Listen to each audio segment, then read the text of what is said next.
before we get started, we have some exciting news to share. Yo, we're doing big fucking things. The Turn On just joined the Frolic Podcast Network, which is a new community for folks who love erotica and romance novels as much as we do. So, what does that mean for you? I mean, first, y'all need to be happy for a bitch. But more than that, it means that we will be your hookup to connect you with other shows you'll love almost as much as this one. Yep, and you can start right now. Just head over to frolic.media/podcast to find a new show today. Now let's get started. Come here. Get off.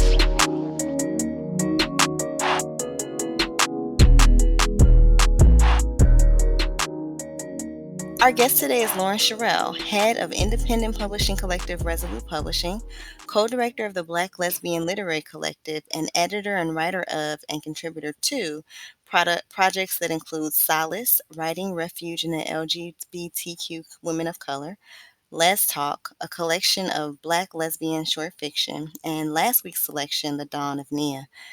When not reading and writing, Lauren likes to travel, binge watch television, and teach women to explore and adore the power of intimacy. That's dope. And we're so glad that you're here with us. Thank you so much for saying yes. Oh, no problem. I'm glad to be here. Yay. So before we get into the interview, we like to ask what folks' pronouns are so that we make sure that we are using them correctly. So what are your Right. pronouns? She and her. Awesome. And we are also she and her. Cool. hmm Thanks. So, in addition to the pronouns, we also like to we read your official bio, but we want to break down to our readers in our Listeners. writers' words what they do. So, in hmm regular ass words, what do you do? Oh, yeah. In regular ass words, I am a storyteller. Just pretty much across everything that I do. My background is in graphic design, so there's visual communication, visual storytelling. As far as my work life, I write stories. I am communicating through social media, so I'm telling snippets of stories. And then, of course, I play around in my personal time and, write fiction. So, plainly, yes, I'm a storyteller. Right. So when did you first realize that you were a storyteller? Back in let me see, 2009, when the recession tanked. So, well, when the economy tanked. I've always been someone who loved books. I love stories, whether the story is in book form or TV or film. So when I was unemployed and wanting to do things that were worthy of my time, I didn't want to waste my time. Mhm. I decided that I would write a book, and so that's how it all started. Wow. Um, so it was kind of out of necessity. I said, either I'm going to sit and wallow in my brokenness, Mhm. or or I will sit here and use this time to produce something that matters. So that's where it all started. Huh. Had you written before? Like, were you, as part of your communicating, and being a storyteller, had you written short stories? Had you, not a novel is a huge, scary thing, but had you Mhm. written other things before that? It's so interesting because it wasn't until that point, to the point where I started to write my first book, that I had to sit down and really think about my writing journey. And Mhm. so, when I was a child, I journaled a lot.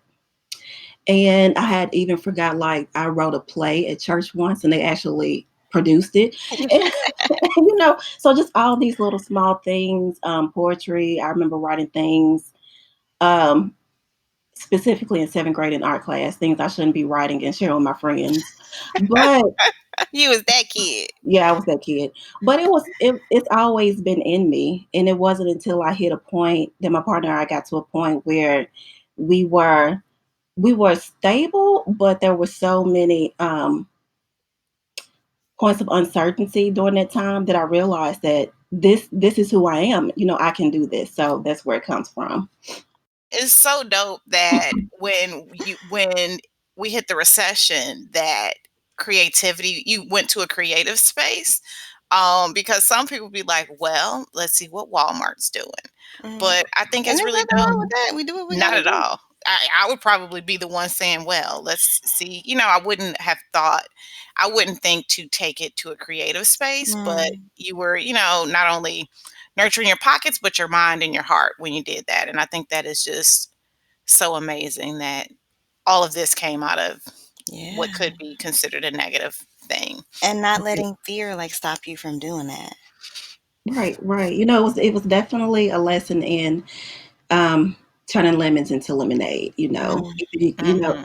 It's very easy to word be to in a that. space where you are, like I said, there's a lot of uncertainty. Depression can, kind of slide in. But at the end of the day, you can find the good in any situation. It's true. Hmm. I mean, I actually started my editorial consultancy when I lost my job. Right, I got laid right. off in 2008 as part of the recession. Hmm. And I was like, oh, okay, what am I going to do? And I started looking for jobs and realized I didn't want one. And then out of that, because the quote unquote worst thing career wise that happened, I was like, well, fuck it. I might as well just go and try to do the thing I want to do. Yep, Yeah. Yeah, so I for feel you. sure. Okay. Well, Lauren, we read that your work, I read that your work reflects the lives of Southern Black girls and women. And as a Midwestern girl, but a Southern girl at heart, that spoke to me. So Mhm. why do you consider that your focus? That's my focus, honestly, because that's all I know. And so, but at the same time, I think it's important to shed light on a group of people as a whole that don't get much play in the literary sphere. Now, let me qualify that. So, of course, books produced by, published by Black women, we see them all the time. But as far as a lot of creative energy, places where Black women writers can really um, find their community, a lot of that Hmm. doesn't come out of the South. It comes out of, say, New York, or it's in LA, or it's in these mega cities, and not necessarily in the South. That's not to say we don't have writers who are popular, but as far as the gatekeepers or the powers that be that have the space to really push our work out there, that's not coming from the South. And so Hmm. I feel like who I am and who I represent, it's important to put this region on the map in ways that we don't necessarily get to see. And in particular, that's when it comes to Black and queer characters. So that's why it's important for me to really be true to who I am and what I know is important to push out into the literary landscape. Word. And I mean, that kind of brings us to the next question. You run Resolute Publishing, and as the website says, it helps transform dreams into realities for women. I'm guessing and also asking, does that kind of part and parcel with that drive that you have to get that representation and that sense of community out there? Yeah, absolutely. I think when it comes to Black, lesbian, and queer characters, like I would just post a question: when is the last time you saw a Black, lesbian, or queer character on a New York sellers list? Um, you don't see it in No, you don't see it in those top lists. It's no. just And we if it don't. is, it's like a very special edition. You know what I mean? Like Mhm. everybody's pushed into this separate category instead of being recognized as being part of the full canon. Right, right. Yeah, and so there are very specific parts of the canon that get that level of notoriety, and you don't see it with Black, lesbian, and queer characters. And so I thought it was important to really create a space where writers who are producing work with Black, lesbian, and queer characters can have a home. Because at the end of the day, it's still limited to the independent publishing space. Mm. And so that's what it came from. But y'all, okay, hold up now. I got to tell on myself for a second. Yes, that's what we like around here. Well, now we're getting real. And this is completely my fault. And this is what happens when you are a one woman operation, right? Mhm. So I need to make some updates to that. So I'm happy to share here with you and the listeners that I recently merged with BLF Press.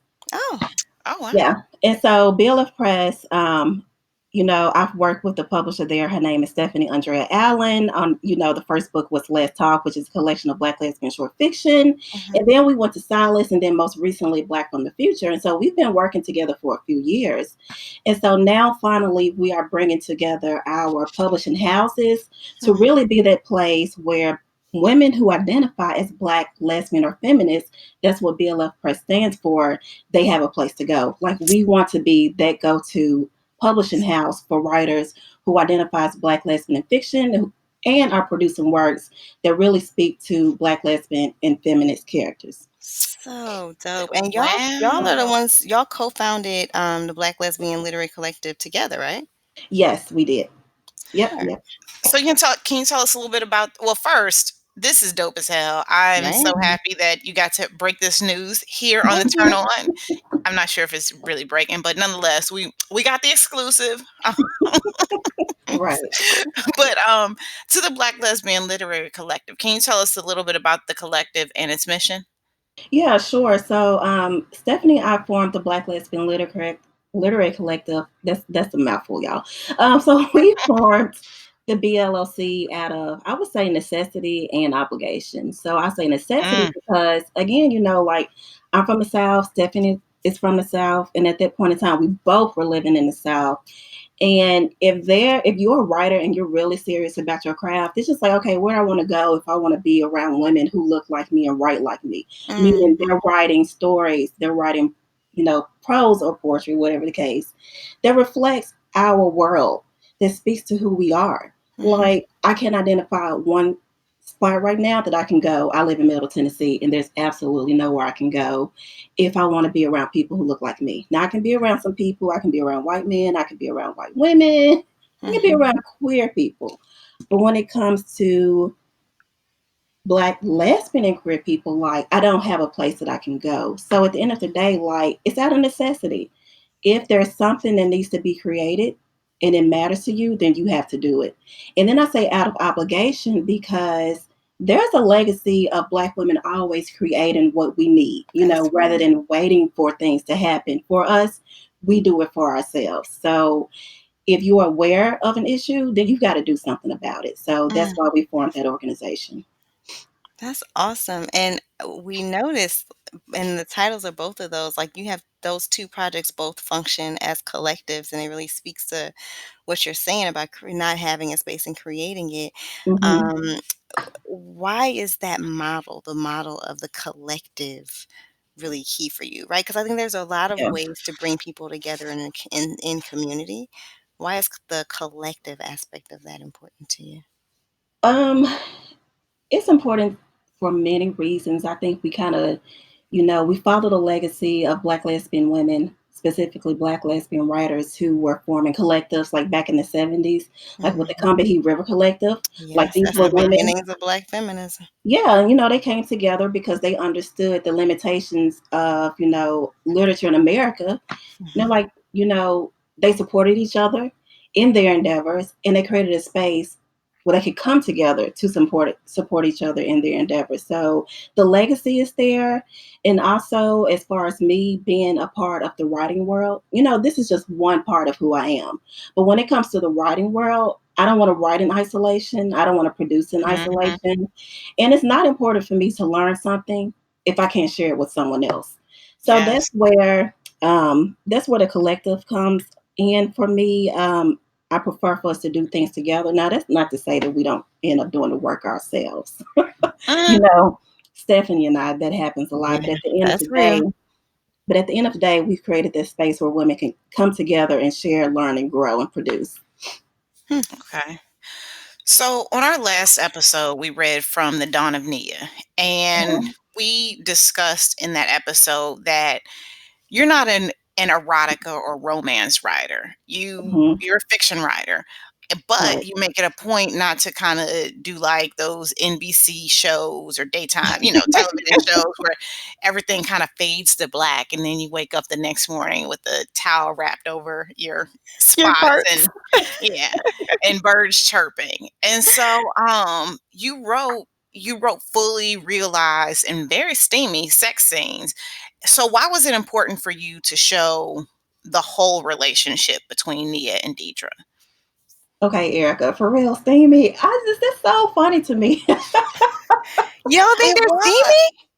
I feel like when it comes with my writing, Yeah. that's probably how I Girl. wouldn't categorize it. But see, that's the good thing about being a writer because you get to hear from readers Yeah. how they feel about your work. Okay, So, so here's the thing. We have gone, and I say this often, and I don't want to sound like a complete snob because I do like trash television and things Yeah, like you're that. the queen of How trash TV. you know what? We didn't ask for that.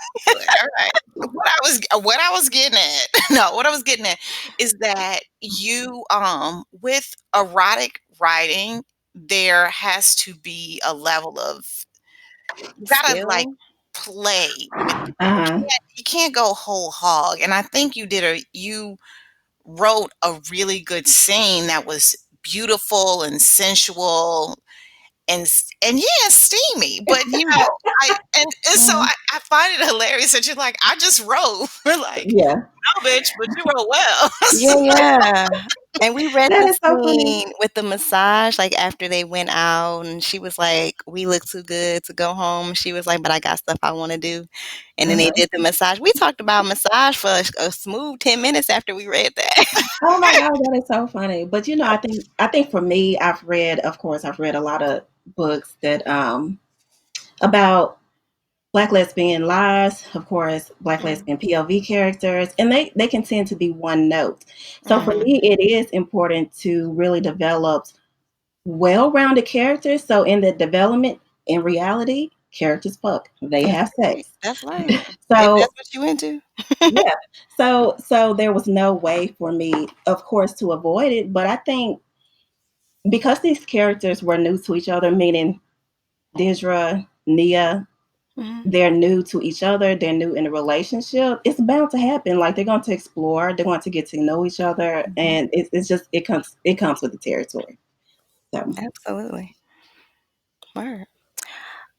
So another thing about the book, and I don't think it's spoiling the plot to say that Nia and Deidre both struggle with vulnerability. mhm, And as somebody who works really hard at being vulnerable, their journeys really resonated with me. And I'm wondering, mhm. we want to get in your business. Have you ever had trouble being vulnerable with folks in your life? All the time. Yeah. you know, it doesn't come naturally to me to be vulnerable when I don't know you well. Mm, I think in the relationship with my partner, of course, we've been together for years, so I'm definitely more vulnerable with her than anyone else. But even after all this time, we've been together for 16 years, and she tells yeah. me that I have my issues. I have my communication issues. I have my issues with being open. I have my issues with, letting my guard down. Mm, And so, personally, that may have been a way for me to kind of identify with my characters on the opposite end because I'm not that way. How can I develop them to be that way? Hmm. mhm. So, I mean, I yeah. wonder, did writing the book help you to sort through any of that? Like to see the kernel of the truth of what your partner's been telling you? Probably not. I appreciate your honesty. Nope, not at all. Probably not. I try to be mindful of it. And I gotta, my partner's a therapist, so I get it. Oof, oof. I feel So like yeah. that's gotta be interesting. Oh yeah, it is. She has, of course, just by training, and I think her just who she is personally fits naturally with her being a therapist. But yeah, she's honest. She can give it to me personally, and she can give it to me professionally. Right. So yeah, that's been Wow. interesting. Okay, well, we're gonna do part two of this interview with Right? Mhm. no, to get on. With you and your partner. Oh my goodness, I could Right. not. That's so Mhm. interesting. Yeah, I'm like, interesting is the best word, but I feel like yeah. Like, so we had a therapist on a few weeks ago, I guess about a month Mhm. ago, and we were asking her about like what's the worst thing about being a therapist, and she's like, everybody wants you to like give them therapy. Like Mhm. I wonder what the temptation, not the temptation, but how easy it would be able to slip into that because it's somebody who you trust, right? And who you Right. if you're going to be vulnerable and let down your barriers and make healthy boundaries with anybody, it would be your partner. But for them to be somebody who is so well versed, that's gotta be an interesting tightrope to walk. Oh, Huh. it is at times. But at the same time, it's nice to be with someone who has, great insight and can Mhm. communicate and can problem solve. So yeah. But yeah. Hmm. Yay. Because I'm Yeah. over here struggling trying to get Negroes to fucking tell me what they want for dinner. So, so I would Right. definitely enjoy the other end of that pendulum. Right? I hear you. Yeah. So, what are you reading now? Oh my gosh, what am I reading now? So I'm a part of a book club, and we read queer lit, but we read some of everything. And one of the most recent stories I finished was Achilles. Hmm. It was a story Sounds about Achilles, and I can't even recall the name of the story. But anyway, the writer, she went and she retold the story of Achilles, so that was interesting. Huh. But yeah, I try to read all across the board, and right now I've recently started listening to more audiobooks. So right now I'm reading, well, not reading, but listening to a story by Walter Mosley. Oh, it's Okay. all reading to me. I'm a huge audiobook Mhm. listener too.